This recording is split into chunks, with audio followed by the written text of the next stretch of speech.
এই 131-এর উপর একটি সম্পূরক প্রশ্ন করতে পারেন। ধন্যবাদ মাননীয় স্পিকার।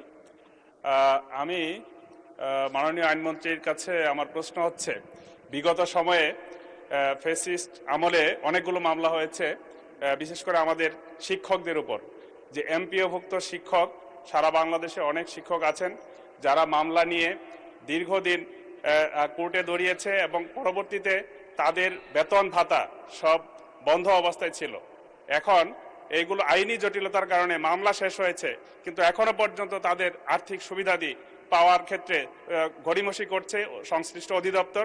আমি মাননীয় মন্ত্রীর কাছে মাননীয় স্পিকারের মাধ্যমে প্রশ্ন হচ্ছে যে এই জটিলতা নিরসনে আইন মন্ত্রণালয় কি ভূমিকা নেবে?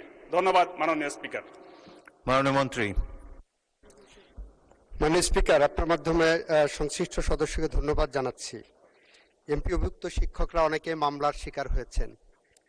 বিগত সময়ে কবরে 20 বছর আগে গেছেন, তারাও মামলার শিকার হয়েছেন। বিগত বছরে 2 হাত পঙ্গু, তার বিরুদ্ধে বোমা ছোড়ার মামলা হয়েছে। আমাদের সব্যসাচী রাজনীতিবিদ মির্জা ফখরুল ইসলাম আলমগীরের বিরুদ্ধে অভিযোগ উঠেছে, উনি ঢাকা শহরের রাজপথে ময়লার ট্রাকে বোমা মেরেছেন। এই মামলার ধরন আমরা সব জানি মাননীয় সদস্য।